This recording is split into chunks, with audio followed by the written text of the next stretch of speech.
ni matumizi ya vitabu mbalimbali vya kimuziki, namna sahihi za kutumia hivyo vitabu vyenyewe. Sasa tunaanza na ile kitabu ambacho ni cha muhimu sana sasa kwa wale wanaopiga muziki wa kanisani, hata wale wanaanza mambo ya klasiko. Yaani hiki ndio kitabu cha muhimu sana, na hata watu wengi walifanikiwa kupiga hichi chenyewe, sio hata ukimaliza walipiga mpaka level fulani wakaacha. Ni watu wakubwa sasa hivi ni swala zima la nini la muziki wa kanisani. Kitabu chenyewe ni Bungati. Mimi nakwambia jina lake famous, watu wanakiita Bungati. Hapa kimeandikwa Heinrich Bungati, ni Kijerumani. Kwamba ukiangalia upande huu hapa wameandika Kijerumani, upande huu hapa ni nini? Ni Kiingereza. Hapa nakwambia Harmonium School, yani shule ya Harmony. Mambo sio, yani mambo ya theory na practical. Hapa ni shule ya mambo ya Harmony hapo. Nikiangalia hapa nimekwambia, yani kinapimwa kama kwa wale ambao wanataka kujifunza advanced technique, yani zile tekniki za muziki za ambazo ni advanced zaidi, wanatakiwa wapite kwenye nchi. Na hichi kitabu, siri nyingine hichi kitabu ni kwamba kimepangwa kuanzia level ndogo kwenda kubwa. Watu wengi utasikia kukwambia kile kitabu labda kimepangwa mfumo wa sauti moja, sio kweli. Kwa sababu unakuta mtu ameangalia tu kurasa 2 3 akaacha. Lakini siri ya kwanza iko na hichi kitabu. Hichi kitabu chenyewe hichi kina nini? Kina kitu tunasema funguo zote ambazo kwa ujumla tukizihesabu zinafika 24 au 26. 24 au 26. Kwa nikimaanisha nini? Kina funguo, kina major scale ambazo ni hizi funguo 7 hapa Alafu do mpaka do pamoja na hizi hapa flat na sharp, hizo ni major. Ile formula ya toni, semitoni, toni 3 afu tena semitoni. Hivyo nishaeleza kwenye episode za muziki upya huko. Sasa hichi kitabu kina funguo zote, yani kina flats zote na sharps zote za major scale, alafu kina flats zote na sharps zote za minor scale. Kwenye episode ya 10 ambayo ni final Anza Muziki Upya, nimeelezea mambo ya minor scale sana pale. Kwa hiyo mtu alishapitia zile episode kuanzia ya kwanza Anza Muziki Upya mpaka ya 10, akiunganisha hapa, natumaini mambo yatakuwa malaini sana. Na ukitaka ukiona hichi kitabu ni kirahisi na kizuri kwako, kwa ushauri wangu, at least hakikisha unakishika hata ukiwa una nini, una idea ya nota, alafu umeshi kupiga nota hata nyimbo 2 au hata moja. Yaani umesolve nyimbo 2 au moja, yaani umesolve nyimbo. Yaani cha msingi una idea kusolve nyimbo kwenye kinanda 1 au 2 au 3 au ngapi, kuanzia nyimbo moja. Tutaweza ukiona kirahisi kwako na kitenda vizuri. Kinapoanza mwanzoni kinaanza kwa kuboa kidogo, lakini tukiangalia kwanza sheria zingine za kujua kitabu ni nini. Unapopewa kitabu usikimbilie kufungua mazoezi tu na kuanza kupiga kuangalia nenda kurasa kwa kurasa, kwanza table of content inasemaje huku, fuata hapo. Ukiangalia hapa amekwambia list of technical foreign terms most frequently used. Yani hapa ni kama misamiati, sio nikwambia, yani yale maneno ambayo kwenye muziki yanatumika sana haujui maana yake hasa yako hapa. Kwa hiyo tutoka kurasa wa 3 wa Bungati, hapo imekuwa wa kwanza, wa pili, wa tatu. Sasa tukija hapa kwenye ukurasa wa 4, hapa ni Kijerumani tu na Kiitaliano kimeandikwa. Lakini kwenye ukurasa wa 5 pameandikwa Kijerumani na Kiingereza. Sio ni sababu kuna Kijerumani kumechanganya Kiitaliano na Kiingereza. Yani yale maneno, maana muziki angalia maneno yake mengi ni Kiitaliano, Kilatini. Kwa hiyo sasa huu ukurasa wa 4 kama unavyoona hapa ndio huo umehamishwa hapa kama ulivyo. Ukurasa wa 4 ndio umeletwa hapa. Kwa hapa ilikuwa imeandikwa Kiitaliano na Kijerumani. Sasa hapa mmoja kuandikia Kiitaliano na Kiingereza ili uelewe maana yake. Kwa yale maneno unakutana nao kwenye muziki, sijui adagio, sijui allegro, sijui tempo, sijui mara nini, cantabile chromatic, sijui comodo, sijui ariosa, sijui andante, sijui nini, yote yako hapa na tafsiri zake kwenye ukurasa wa 5 wa kitabu Bungati. Kuna watu wanapenda kulita Bungati 1 na kile kingine kilichoandikwa Kijerumani pekee wanaita Bungati 2. Ni jinsi utakavyoita. Lakini jaribu kuelewa kwamba hii ni Bungati linalojitegemea lenyewe. Japo kwa hilo lingine watu wanalita tu linakiti kama muendelezo. Lakini hili hapa limeanza kuanzia mwanzo na kila kitu. Japo kwa hilo tunalo linaeleza zimepiga fungu zote vizuri. Hilo watu wanalita tu. Hamna mtu anaweka kama ni Bungati 2. Kwa angalieni ukurasa wa 5 ndio hizo terms zinazotumika kwenye muziki. Kwa wale ambao unakutana na neno sijui vivace sijui nini, jaribuni kuangalia kwenye huo ukurasa wa 5. Haya, huko mbele ukiangalia inaeleza mambo ya harmonium na nini, kuna kifaa kinaitwa hivyo. Mambo hiyo sio necessary sana. Lakini jaribu kitabu chochote ukipewa kama hichi, jaribu kupitia. Unaomba upande wa kulia ndio umeandikwa kwa Kiingereza. Huko Kijerumani. Kama una idea na Kijerumani unaweza ukasoma. Haya, tunaanza sasa hapa practical yenyewe. Hapa ameshakupa Natumai kama ushapiga wimbo mmoja au nota moja ushajua hapa ni nini kinahusu nini. Na hivi nimefanya hivi kuelezea hivi ili nini? Maana kuna watu ambao wanateseka sana kwenye kupiga hichi kitu. Unaweza kuwa unapiga na hamna kosa kubwa kama lile unapiga halafu unapiga kwa njia sio sahihi. Yaani unajifunza unapiga kwa njia ambazo sio sahihi. Alafu unakuta mtu achakwambia kupiga ile bunga tu kumaliza muziki wa kanisa Katoliki. Ndio hivyo mnaambiana, lakini sasa ulipiga kwa usahihi, ulipiga kwa jinsi inavyotakikana. Hii hapa sio kwamba inakutaka. Kuna kitabu kingine nitaje kuelezea kwa mbeleni kinaelezea mambo ya sheria za muziki. Mazoezi ya hivi vitabu vya mazoezi hivi sio tunatakiwa tupige tu krema, hapana. Hivi unapiga ukiweza kulipiga vizuri, ukiweza kupiga kwa kuangalia tu kwenye nota sight reading vizuri, unaacha. Kuweka kichwani ni kupenda kwako. Kuonesha maliza hapo. Hapa kwa ukiangalia kwa juu kwa ameandikia kuna F, G, kuna A, kuna H. Mtu anashangaa H ni nini? Lakini huku juu ni Kijerumani. Chini yake ndio Kiingereza. F, G, hiyo B, C zote ziko hapa. Hii ni mfano wa kinara tu amekupa, jaribu kuelezea. Haya. Tunakuja hapa. Nadhani hii picha inaonekana clear kabisa. Mkono unavyotakiwa kukaa kwenye kinanda. Kitu cha namna hii. Unaona kitu cha unakuta mkono unatakiwa ukae kitu cha namna hii. Kuna mwingine utakuta ameweka mkono mara vimekaa hivi. Mwingine anacheza vidole vimekaa, yeye anacheza vidole vimenyooka hivi. Sasa hapo ndo tunaanza kukosea. Utapiga ndio, kuna nyimbo utazipiga kweli ukiwa umekaa hivi. Lakini kuna baadhi ya nyimbo utafanyaje, utateseka. Ameshakwambia kunja kevu mikono. Sasa mfano halisi ndo huu hapa. Kwa natumaini kuona kufuatilia bunga yako unalo. Tayari nishakupa mfano halisi huu hapa, angalia picha ya mkono ulivyokaa.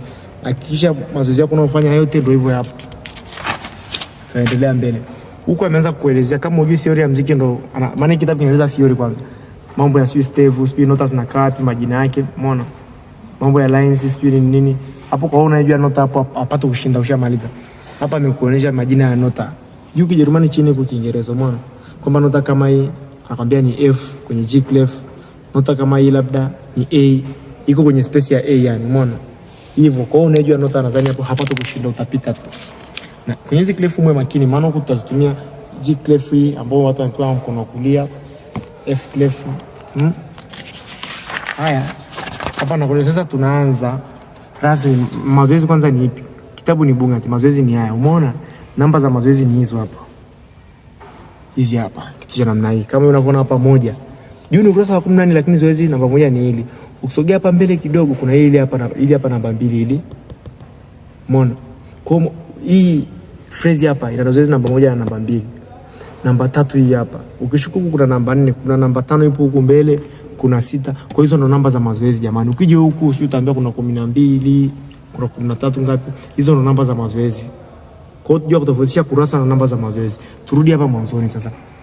Hapa kama kaida ya Kijerumani juu Kiingereza anambia careful observe the fingering given. Akakuandikia kuna right hand, alafu kuna left hand. Hapa watu wengi wanakosea kufanya. Kuwa makini, huku ni G clef na huku ni G clef. So wewe huku chini ashakwambia ni F, ni hii hapa sio F, hii ni G clef, lakini hapa amekuandikia utumie left hand. Vidole nishaeleza huko nyuma kwenye episode 1 tu, kwa nishaeleza namba za vidole. Kwa hiyo sina haja ya kukwambia. Labda ngoja nirudie kwa faida wewe unaangalia kwa mara ya kwanza. Namba za vidole ni hizi hapa. Kuna kulia, hii kidole namba 1. Hiki namba 2, hiki namba 3, namba 4, namba 5. Yaani unahesabu kwa kutoka nje. Kushoto ukija huku, ndio hivyo. Namba 1 inaanzia ndani kutoka nje. 1 2 3 4 alafu 5. Haya, tuachane na hizo sasa. Kwa hizi nota zimeandikwa kwa namba. Sasa tuje hapa juu utapiga kawaida do na re kama alivyoandika hapa. 1 na 2 1 na 2. Umeona kitu kama hicho? 1 na 2 1 na 2, ukienda hapa sio unapanda 3 na 4 hivyo. Lakini hapa chini utapiga vile vile, utashika do. Hapa kuna mwingine anaweza kafikiri ni mi labda ni hapana, hii ni bado tuko kwenye G clef. Utashika do na kidole namba 5 kwa kutumia mkono wa kushoto kama ilivyoandikwa left hand hapa.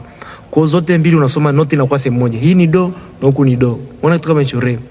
Lakini sasa hutaki kuzishika. Unaweza ukaona iko mbali na iko mbali, kwa hiyo ukatawanisha mikono. Mikono hiyo karibu. Kwa sababu gani? Huyu amekuchorea stafu mbili ili usichanganyikiwe. Lakini kimsingi alitakiwa iweke hapa hivi hii nota. Yaani alitakiwa iweke hapa hivi hii nota hapa hivi. Haipandishi hapa. Lakini akakuta mtu anaweza akachanganya asijue achezeje. Katenga tu mbali. Kwa hiyo unatakiwa huo umbali wa octave moja kama hivi. Kama hapo umeona? Do. Ndivyo zoezi linatakiwa kuanza. Na huko sasa usije ukashika ya huko chini huko hivi ukaja kuanza hivi. Njoo hapa karibu. Usije ukaniambia kwamba hapa sijui ziko chini. Kwenye nota zinaonekana ziko chini ndio. Lakini sasa ni G clef ile ile. Kwa hiyo unatakiwa yaani haraka haraka tu ufanyaje? Upandishe hapa. chapu tu, yani unaipandisha hapa hivi. Kwa hiyo kichwani kwako unajua kwamba hii iko maeneo ya hapa. Japokuwa nisomea huko. Left hand kama kawaida itaanza hapa kwenye do kama kawaida huko ambao namba 5, afu kulia itakuwa hapa. Kwa hiyo zoezi litakuwa linaenda tu kitu cha namna hiyo.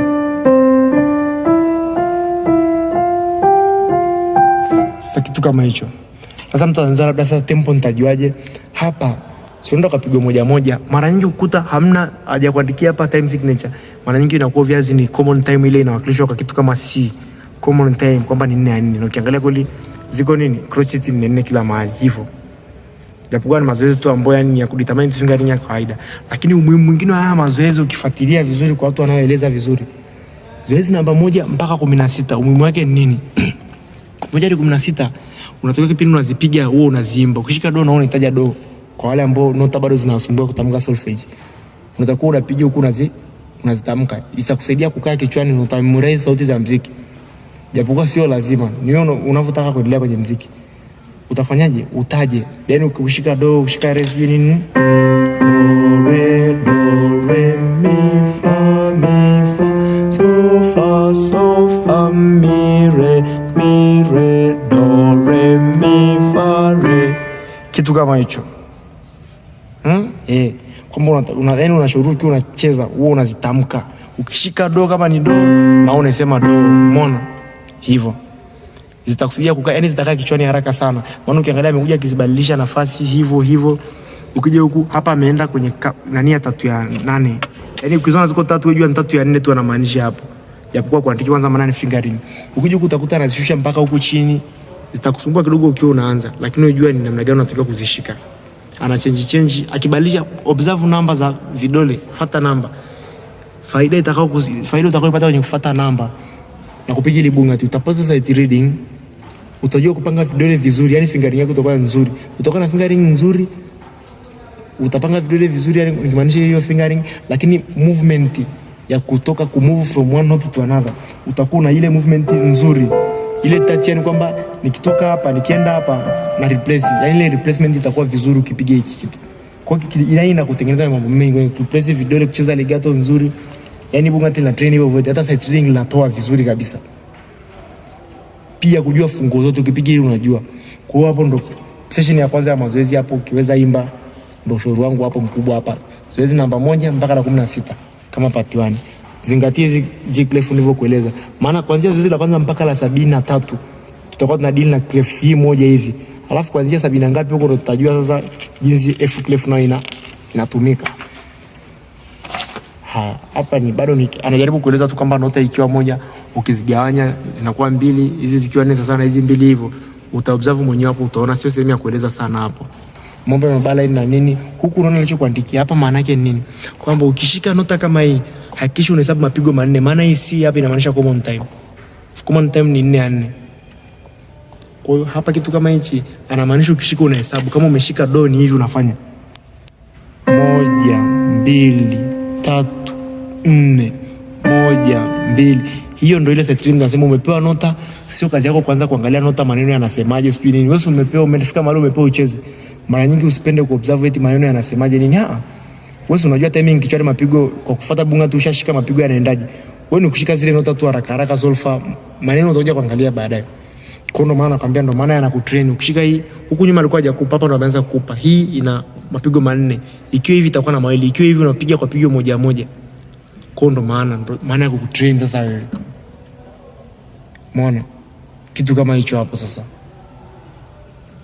Nadhani hapo tunaelewana. Lakini hizi namba kwa unahesabu. Ukiona iko minimum unahesabu. Ukiona iko semi brief unahesabu. Ukiona iko crochet unahesabu pigo moja. Minimum mapigo 2. Semi brief ndio hivyo mapigo mangapi? 4. Unaendelea sasa taratibu. Huku sasa kuanzia zoezi la huku unaendelea tukaila kama ile ya 1 mpaka 16. Hapa tunaanza na 17. Anajua ukishika hapo utashika na namba 1 kuna namba 5. Hapo unajua mtu mwingine anapuuzaga ya mazoezi anasema sasa yananipotezea muda. Hapana, hayapotezi muda.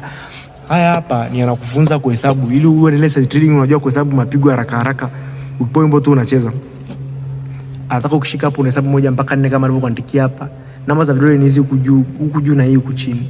Hapo ukienda hivyo namba 4 namba 2 hivyo. Na ile kazi kwako ni rahisi. Kajaribu yani kafanye kuliprint ili reprint. Kwa wale ambao hawana kwenye magroup mbalimbali ambao niko gono huwa nawatumiaga. Kwa utaangalia namba tutakazo hapo, utatutafuta, tutakutumia tena, tutakutumia free, sio hata hatakuchaji hela. Ndio hivyo. Kwa utaangalia hapa. Hii utaenda hivyo, hapa lengo lake ni ujue kuhesabu yale mapigo. Lakini pia lengo lingine ni kwamba ukiwa unashika nota, kama utumii piano unatumia organ, ukishika nota muda mrefu pia ule mlio wake unaingia kichwani kirahisi. Vitu kama hivyo. Ndio maana ya practice make perfect, ndio hivyo sasa. Kwa hivyo mpaka huko and so on. Ndio hivyo utakuwa unafuata maelekezo. Taendelea. Huko bado kitu ni kile kile, umeona huko. Bado kitu ni kile kile. Mpaka zoezi la 30 vitu ni vile vile, bado havijabadilika. Ni anajaribu kutrain, bado ni kwenye fungusi huko. Atafika pata sasa kuanzia zoezi la 33 amekwambia tu upate exercise. Exercise ya pate mbili. Kwamba unakuta huko unacheza kitu kingine, huko umeshikilia do labda bila kusahau kuhesabu do, huko unacheza do labda na re. Umeshikilia do huko nenda mimi nafaa hivyo. Sasa anaanza kutofautisha mikono. Tuende sambamba. Napikia tu haraka kwa wale ambao mnaofanya ili msije mkono ukakasi. Kwa yani mwe mnafanyaje? Naonyesha creative, maana watu wengi yani kumwelekeza mtu kwenye simu mnaongea wana mambo ugumu na nini. Ndio maana nimeamua kuandaa hii video ili mwe mnafanyaje? At least mnaona urahisi wa kwenda kupiga hichi kitabu. Na pia kwenye kupiga hichi kitabu hakihitaji uvivu, maana mimi nawaambia watu mara nyingi matokeo makubwa yanahitaji tamaa kubwa. Unataka kufika mbali kwenye muziki, hivi vitu lazima uwe unavipiga tena unavichukulia serious sana. Pointi nyingine, usije kujaribu kuruka zoezi ukisema lina maana. Kila zoezi liloka pale lina maana yake. Kwa hiyo ukifanya kuruka, baadaye unakuta huna sight reading, huna nini, unateseka kwa sight reading note, unafanyaje? Usije ukaniuliza mimi hapa. Kwa hiyo mimi naomba fuatisha mazoezi. Pointi ni kwamba ukishapiga zoezi kama hili, labda ni la 35 unalicheza. Mimi sijakwambia uliweke kichwani, hapana. Wewe licheze ile zoezi. Ukicheza kulifanyia sight reading, yaani unaweza kulipiga kwa sight reading bila kupumzika. Yaani unalifuatisha ile zoezi kama lilivyo vizuri. Ukitaka kukaa kichwani tu unaweza ukaweka. Mimi sijakuzuia. Japokuwa nakukolea muda. Ukiweza kupiga bila kupumzika, yani unaweza kupiga bila kusita. Unafuata timing yake vizuri.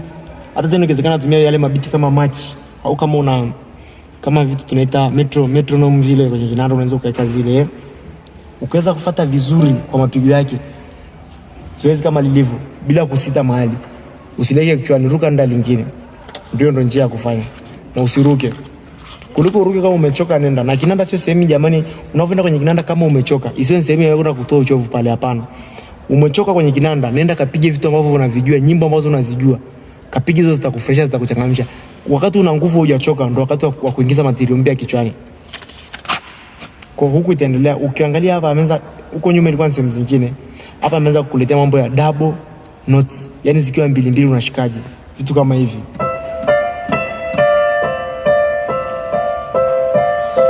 Mwana vitu kama hivyo. Ndio hiyo anajaribu kueleza kwenye zoezi la 43. Na usichanganye mafaili hapa, amekwambia ni preliminary exercises for the right hand. Hapa ni for the left hand. Kwa kuwa makini. Hii unapiga right hand kivyake, hii unapiga left hand kivyake. Kumbuka huku unashika do na mi kama kawaida. Kwa sababu clef inatuambia nini? Tunashika do na mi hivi. Kwa sababu clef inatuambia bado tuko kwenye G clef huko. Kwa ndio hivyo utaendelea ukijifunza hayo mazoezi ya double part. Hivyo utapiga kila mahali. Ukuta nota kama hii, wewe shika hivyo. Amekwambia ushike fa na so. Unaishika. Na amekwambia mwana kitu ilivyo, ni hivyo unashika. Sio kasema kwamba labda imekosewa, unashika. Tuendelee. Kule sema ambako hajakupa namba za vidole, ana expect kwa siku mwanzoni alivyokuwa anakupa ushaanza kujiongeza, unaweza ka place mwenyewe. Na hakika kama umeshapiga kwa siku mwanzoni bila kuruka, ukifika sema hamna namba, unaweza kukaa namba vizuri tu. Mimi ni mmoja wapo watu wa mashuhuda ili bunga tu kwamba linasaidia. Mmoja wapo watu ndio lipiga na nimeona faida yake mimi. Huku unayafanya kama kawaida hivyo. Huku nadhani alikuwa anajaribu kueleza mambo ya eighth note hizi quiver, namna gani ya kuzicheza na nini. Umeona? Huku ni 1 and 2. Yeye anasema kama ni end lakini ameweka tu 1 and 2 and 3. Unaona tu kama hicho. Kwa hapa ni 1 2 3 4. Bado ni 4 4, anajaribu kuielezea kucheza quiver kwenye 4 4. Kule mwanzoni ushazoea unacheza crochet moja hivi unahesabia 1 2 3. Sasa huko anataka 1 and 2 and 3. Mwana vitu kama hivyo. 1 and 2 and 3. Hizi n. Sasa hiyo n unakuta ni nota nyingine. Kwa hiyo yeye anataka uendelee kuhesabu kama nini? 1 2 3 4. Lakini ukiwa unahesabu ukicheza 1 unafanyaje? Unapiga 1 unaisema kama 1. Afu hiyo a ukihitaji inakuwa umeshitaja wani nzima. Kifano nichukulie mfano kama hapa hivi. Zoezi kama hili. Amepiga kitu kama cha namna hiyo. 1 and 2. Umeona hiyo 1 and 2 and 3 and 4. Umeona? 1 and 2 and 3 and 4 and 1 and 2 and kitu kama hicho. Hili zoezi la 49. Kwa ndo maana hizo n yameka tu moja. Hiyo n ni kukamilisha tu ile moja ya kawaida, lakini anajaribu kufundisha quiver, yani jinsi ya kupiga quiver mbili ndani ya crochet moja kwenye mabiti. Walioshapiga nota wenye idea kusolve nota wanaelewa. Hata ambao una idea kusolve nota unaweza ukapata chini ninachokisema. Lakini kuna watu ambao wataona rahisi sana kama mtu asha solve, hata kama umesha solve nyimbo nyingi sana unaweza kuwa umepiga hata nyimbo 100 huko, lakini kupiga muziki ule yani ambao ni connected umeunganika legato ni shida, au kupanga vidole unateseka, sight reading unateseka. Piga hizi kitabu. Maana kuna watu wanakuwa wanaamini kwenye sera kusema kwamba kusolve nyimbo nyingi ndio kutokufanya labda upate sight reading. Ndio unaweza kupata sight reading kwa kusolve nyimbo nyingi, lakini kuna nyimbo zingine utakutana nazo za rahisi tu, yani rahisi za kawaida tu ambazo zitakusumbua kwa sababu ya kutopitia yani kwenda stage. Muziki ni mzuri ukifuata stage na utaona matunda yake. Lakini point ni kwamba ili litakusaidia kupanga vidole sana. Litakupa sight reading, litakusaidia kwenye kuunganisha muziki. Kwa hapo utafuata, hapa nimekwambia right hand. Nimekwambia right hand unapiga yenyewe peke yake. Kwa maana unakuwa hata hazijaunganishwa. Left hand unapiga yenyewe peke yake kwa umakini. Huku hizi tatu unashika kama alivyokuambia. Amekwambia hapa kushikilia muda, for example kama hapa. Hapa amekwambia kuna 5, kuna 3. 5 ndo iwe huko chini mwisho. Alafu hapo kuna do, kuna mi na kuna so. Tutashika hivi. Hizo hizi hapa naongelea. Kuna do, kuna mi na kuna so. Ametambia tuanze na 5. 5 imeanza chini ikafuata 3, afu juu kuna 1. Kitu kama hicho unashika hivyo. Wewe unashika hivyo. Tunaendelea kulichambua taratibu. Huku unaendelea kama kawaida. Huku pia usio na chaacha, yani ukiwa unapiga sehemu kuna hizi point hizi maelezo kidogo unaweza ukayasoma. Huku Kijerumani kwa Kiingereza utasoma upande huku maelezo kama hayo yanasemaje kidogo, umeona? Yeah. Huku unasoma yana maana yake, yanakuongezea knowledge. Lakini ndo namna ya kuendelea. Tukija huku kuna hichi kisehemu wanasema the tie. Yani kwamba hizi zilizo ekiwa cross hapa juu zisitoe sauti. Lakini sio unashika lakini zisitoe sauti. Umeona? Kwamba unakuta yani nota ya kwanza kama hii do imewekwa, alafu T ikawekwa, Afrika ikiwa katai juu, Afrika ikiwa cross, kwamba ukishashika hii hapa unaivuta mpaka next bar hauigusi tena, unaendelea kuivuta kushikilia afu unaenda la. Kwa mfano utapiga labda hivi. Hii hapo tunatumia 3 ya 4. Utapiga labda hivi. 1 2 3 1 2 3. Yani hiyo ukisikia 1 ya pili hujasikia imelia, ndio hii T hapa inamaanisha nini? Iwe unsound hii yenye cross juu. Unaendelea yani ukishikilia hapa ndio maana ya legato. Unaendelea kuwa umeshikilia. Kwa hiyo itakuwa kitu cha namna hiyo. Yani tenda tu kitu cha namna hiyo. Hii hapa nakwambia hii 1 2, yani 1 2 kwa sababu ni minimum. Ni 3 ya 4 tunachukulia hapo.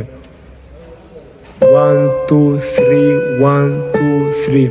Kwa hiyo hii 1 hapa umesikia ni hiti bado nimeendelea kuishika. Ndio main point ya hapa. Hata kwenye nota zingine unataka tunakuta huku kote utacheza hivyo. Ukishashika hii hapa usikubali kuishika ili yani unakuta tu unashika hivi. Ukishashika hivi mara moja inatosha kwa sababu ya hizi tayari zilizokuwekea. Hata hizo nyimbo nyingine utakuta zimewekwa hizi speak Gloria.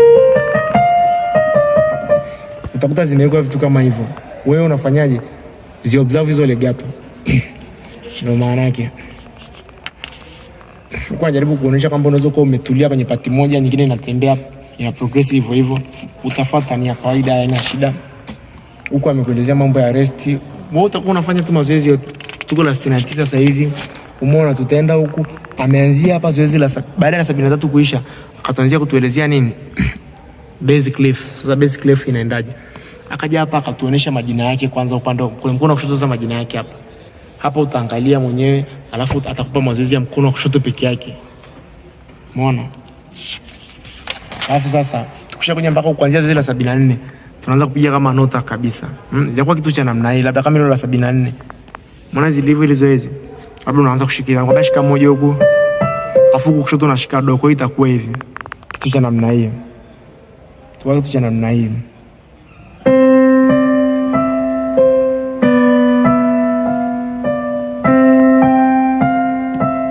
Kitu kama hicho, umeona?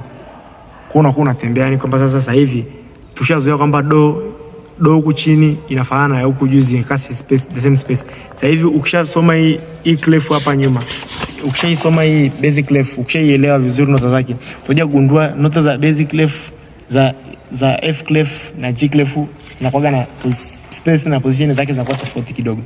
Kwa hiyo tunaanza kupiga kama nyimbo sasa tulizoshazoea sisi hapa kuanzia 74. Utaendelea hivyo 70 ngapi huko kama nilivyokuwekea hivi. Hivyo bio usiruke mazoezi. Nenda step by step. Hapo nyuma kuanzia 1 mpaka 73 panachokesha kidogo. Panachokesha kwa sababu ya nini? Hiyo unakuta mtu hajazoea kucheza G clef pekee. Lakini G clef inakutrain sana. Kuelewa G clef nota zikoje. Huku utaendelea huko unasoma maelezo, huko kunaeleweka. Hizi triplet hizi maelezo yake kwa ufupi. Triplets tunasema mara nyingi kwenye mambo ya compound time. Unakuta nota ziko kama hizi ni 4 hapa na maanisha, lakini ukiangalia ziko 3, afaka kitatu hapa chini. Hii 3 imaanishi namba ya kidole. Namba ya kidole ni moja huko juu. Hizi 3 ndio maana ya triplets, zinaunganishwa 3. Sasa zinachezwaje? Hizi mara nyingi kwenye muziki wa kanisani huwezi kutana nazo sana. Yaani kwenye kwaya zinazoimba mara chache sana. Yaani kukutana nazo kwenye sizani. Japokuwa kuna nyimbo chache utakutana nazo sana classic.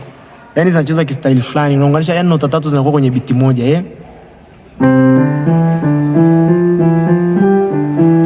Ma kitu yani wainzi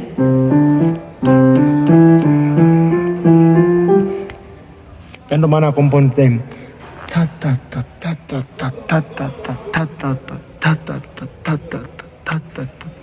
Yaani kwa jinsi inaenda hiyo ndio hivyo zilivyo. Ambapo sasa kwenye muziki wetu kutoka kanisani umenani vile hapana. Kwa hiyo tuachane nao. Wao lakini wewe ifanye tu kwa sababu nishakuonyesha namna ya kuzihesabu na kuzipiga. Unaweza ukafanya tu kwa faida yako. Ambao mwenyewe zimechukua sehemu kidogo tu.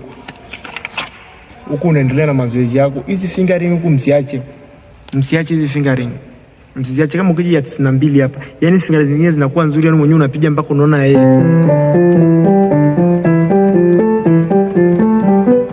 Mbona yani ni nzuri. Kwa nini za kupiga huko utaanza kuona utaimu wa hii kitabu ilivyo. Huko utaanza kuelezea mambo ya accidentals. Mvunjo si ukiwa hapo unashika nini? Umeona ukiwa hapo unashikaje? Wewe sasa angalia kwa makini, observe. Utajua unashikaje hapo. Huko anakuelezea mambo ya mivunjo huko. Afa ataanza kuiapply huko. Kumbuka bado yuko kwenye C anaeleza legato na staccato. Legato mnajua ni kupiga muziki umeunganisha. Staccato ni kama vipi? Chukulia mfano nyimbo kama gani? Kama hii hapa labda.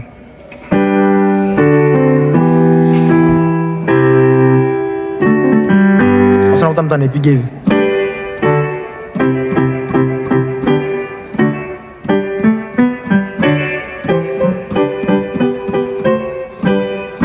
Hiyo ndo nini? Ndo staccato zinapigwa hivyo.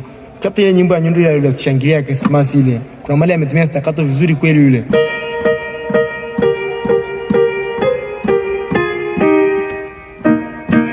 Hivyo. Vitu kama hivyo. Kwa hiyo nyimbo za kanisani hizi staccato ziko applicable.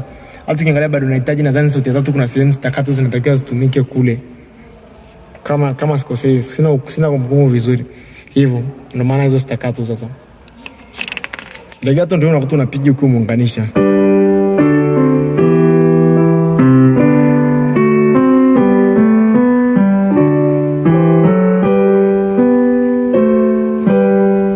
Yaani unaunganisha. Unaunganisha. Hapa ni piano ndio maana unasikia hivi. Ingekuwa kinanda cha umeme, sio cha hiki cha umeme, kinanda cha nini tunasema? Organ. Ingekuwa nani sana ungesikia unavyounganika vizuri. Ukao utafanya mazoezi kwenye staccato inaonyeshwa kwa nini? Kwa hizi doti. Hizi doti ndo zinamaanisha note ipigwa kwa staccato, kwa hiyo kurukaruka. Na ndio maana amekwambia how it's written ndio hivi. Alafu jinsi ya kuicheza unacheza kama kuna rest fulani unaweka crest ndo kama hii hapa juu. Kwa hiyo juu inakuonyesha namna unatakiwa kuanduka, chini hapa inakuonyesha namna unatakiwa kuicheza. Ndio hivyo. Haya, tukiendelea huko mbele mazoezi ni yale. Alafu hapa ukija ukurasa wa ngapi? Zoezi la 100 bado tuko kwenye C. Ukija hapa mbele kidogo 49. Zoezi la 49 tunaangalia hapa kuna nini? 49 ni zile zile amekwambia maana ya vitu. Yaani uzisome hizi. Zile sijui kwa ni brio mnaulizaga inamaanisha nini? Ndio hivyo. Sui meso forte, sui forte, dynamics unazisomea hapa. Crescendo decrescendo. Ndio ukurasa 47 unatakiwa usome vitu vielewe. Huku tunaendelea mazoezi ya kawaida, hayana shida huko, yanaeleweka, utaendelea kufanya. Nikukumbusha sasa ametoka sisi sasa amekuja kwenye the keys modes. Baada ya kuonyesha ile formula ya toni sio semitoni nini. Ukija kufuatilia hapa kwa makini, amekuja akakuanzia hapa mwenyewe. G major. Umeona? Akakupa fingering yake do mpaka do, jinsi ya kupanga kama vile unataka kutengeneza scale mbalimbali. Hapa chini akakupa, umeona? Baada ya kukupa, angalia hapa chini, hajakuacha bure. Unasema kuna ida capo sijui all fine sijui nini. Akakwambia maana yake ni nini. Hizi zinakuwa kwenye bwana uturumie sana. Mtu unakuta wanaimba tu kwa sababu ameshazoea, lakini hajui maana yake nini. Someni vitu kama hizi Bungati huko sasa. Ndio kuwa maana yake zinapatikana. Kwa Bungati lina notes za theory, afu hapo nakufundisha. Hizi fermata hizi mara nyingi hata makonda unaweza kuzitumia kama hizi alama huku. Unasoma maana yake unapata. Hapa tumeshahamia G kama mwana Bungati linavyoenda sasa. Ukija hapa hivi bado ni mazoezi na kutrain kwenye hizo semi quiver hizo. Unaona, nadhani mshaanza kuona kitu kilivyo sasa. Huku bado ni mazoezi ambayo unatakiwa usiruke. Wewe unafanyaje? Wewe unafanya sasa. Sogea huku hivyo. Hapa hivi. Huku kurasa 59 watu wengi ndio wanateseka kwenye muziki sana hapa. Kwenye kubadilisha vidole jamaa alivyo kupangia huko. Amekwambia kuna preliminary right hand pekee, alafu hapa ni left hand pekee. Mbona yale mazoezi ndio kwa naonyesha kwenye episode 3 nadhani mambo ya third finger rings sijui nini third legato. Episode 3 ya season ya anza muziki upya. Hizi nishaonyesha. Ni huku vingine nilikuwa natoa na wa explainia kwa jaribu kuwarahisishia. Kwa hiyo anapatikana ukurasa wa 59 wa mazoezi. Hapa nimekuandikia inaudible change of fingers. Yaani kama ngambia ni ile kuna vitu ambavyo mimi nakwambia na mtu ana change tu vile kwa sababu amependa kuchange. Lakini ile unaambiwa kitabu chenyewe kinaeleza maelezo hapa kwamba mahali ambako ni necessary ndo batani ya hiki kidole hichi cha namba 1 kiguse nyeusi. Mahali ambako necessary. Kama sio necessary, ushika na hichi kingine. Umeona? Sio lazima ufanye hivi. Unaweza kufanya hivi. Kondo tunachomaanisha. Fuatilieni kitabu hicho. Huku mbele ndo hivyo mazoezi yanaendelea. Hapo utaona ameenda D. Alafu unaona kuna hii pati ambayo unataka zimekuwa nani za kucheza polepole hizi minimo nyingi. Hapa ndo ufungue inakofunguliwaga jamani. Ukiruka hii hapa amekufungulia kwenye root first inversion second. Umeona A, B na C. Hizi yani zinakuwaga nzuri sana hizi. Ngoja sasa hapa inamulikwa na kamera mimi nicheza huku sasa kama ilivyo. Ili zoezi la namba 131. Inakuwaga vizuri sana ukifuata namba zilivyo. Usije ukakimbiza kama mimi kama ndo unaanza mdogo alafu sehemu ya B yani taratibu yani udhani zoezi lenyewe linaruhusu vitu kama hivyo na unasikia wenyewe yalivyo matamu.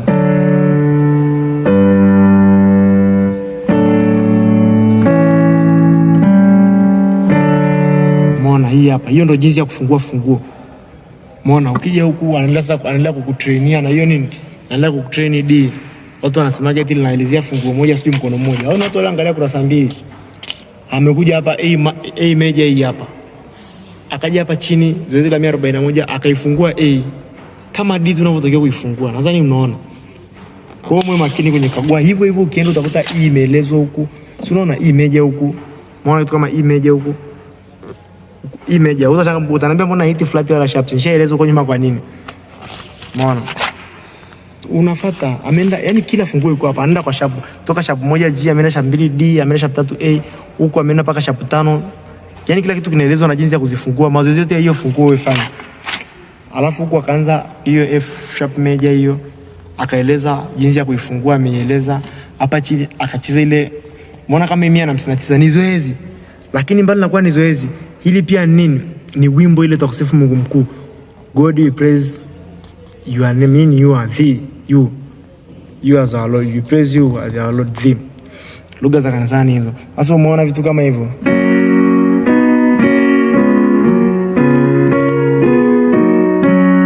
Mbona ile tukusifu Mungu mkuu ipo huku. Lakini amekupa kama nini uitumie kama zoezi. Kumbe mnakagua vitu kwa makini. Amekuja mpaka C sharp major zile mnaita hapa hii aje na hii tu hii C sharp major ni D flat major, lakini unakuta watu wengi tunaita C sharp. Ndani funguo ni hii hapa anaiongelea. Hii hapa ndo C sharp major. Hiyo aje kama zake kwa sababu anajua iko mbele itakuwa kwenye D flat. Kwa hiyo akaacha hapo akaanza kueleza mambo ya flats sasa. Tumeanza key F major ni flat moja, unaona amekuja kuifungulia huku, ndo namna ya kufungua funguo hii. Huku ameenda hii 62 plates hizi zinakimbia kidogo, hizi mtindo wake ni kama nini? Ni kama hiyo triplet hapo nyuma ndio kuonesha.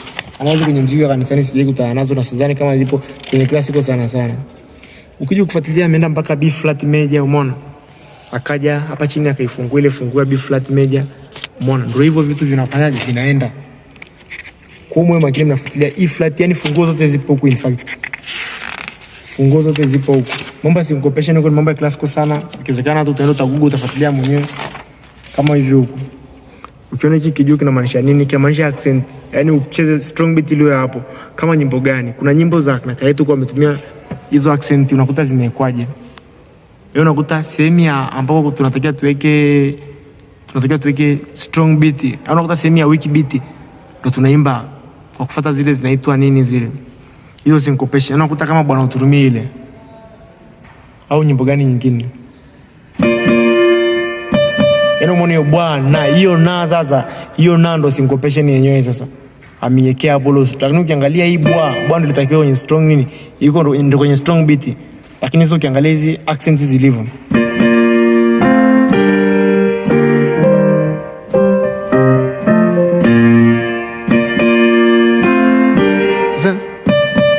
Hiyo ya pili unaona ndo ina nini? Ndio maana ya syncopation. Sasa hapo ni topic kabisa, inaeleza, ina mambo mengi. Kwa hiyo utafanya kwa uchache huko palivu hapo. Nisieleze sana hapo. Kwa ameenda mambo ya A flat major na nini? Achana napo huko.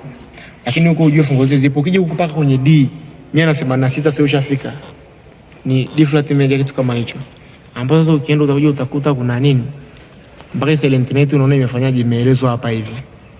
Ni zoezi la ngapi? 186. Kitu kama hicho.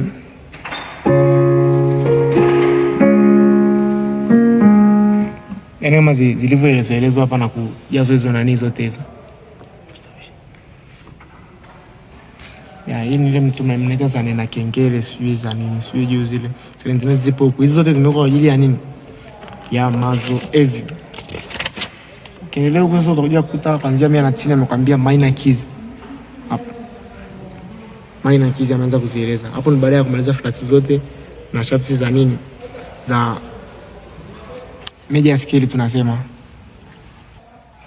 Hapo ni baada ya kumaliza nini? Na nini zote za major scale. Hapo nadhani zinaelezeka style yake. Sasa hizi kwa mtu aliyepitia episode ya 10 atakuwa ameshaelewa nini maana ya minor. Kwa hiyo mimi nakuomba ukapitia episode ya 10 ya anza muziki upya. Ukishaelewa general meaning ya minor scale, uje uanze kufanya mazoezi. Kwenye kufanya nayo utafuata mtindo huo wa mambo ya nini? Utafuata mambo ya utasolve tu kawaida. Ukishaelewa kule ndicho kieleza. Ukija kufika zoezi la 231 anakuambia supplement. Yaani mazoezi haya sasa ni mazoezi kama classical zimekuwa kule za nyongeza tu ukishamaliza kitabu kizima huko, lakini mazoezi yanaishia hapa 230. 230 ni chromatic scale. Unaweza kufuata fingering hapa au ukaenda kama unavua kusolve ukaenda ukafuata nini? Ukafuata ile episode 4 yaanza muziki upya, nimeeleza maana ya chromatic scale hivyo. Huko naona ameeleza kwa ufupi, utaangalia wewe mwenyewe. Lakini huko mbele anakoeleza ni funguo zote za minor pia funguo zote za minor zimeelezewa. Kufuatilia kwa makini, kila kitu kipo hapa. Ni mtu tu na wewe uanza kwa kuamua kufuatilia.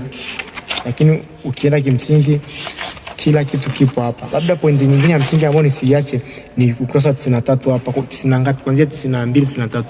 Ukiangalia kuna vitu vimeelezwa huko, embellishments. Embellishments ni kama mapambo. Hizo zinaitwa grace notes ambazo ndizo asiakantura sijui hapo jiatura zote hizo. Transit shake sijui nini. Zinajieleza zenyewe. Ukifuatia hapa hivi kwenye haya mapambo embellishments sasa utakuja kuona note ikiwa hivi amekuwekea jinsi imechorwa, jinsi ya kuipiga. Wewe utasolve tu unatakiwa ipigeje hapa vitu kama hivi. Ukiangalia unakuta vitu vimekaa kama ile nyimbo ya Baha ile aliyotunga ile ya kupima kinanda sijui uwezo wa kinanda, tunasema ile Toccata in Fiji ile ya Baha iko D minor. Ili ukiangalia ile nyimbo iko hivi. Mimi iko hivi. Lakini sasa ilivyochorwa ikawekwa kile ki transient shake kwamba inatakiwa ipigwe hivi. Ipigwe kitu kama hivi.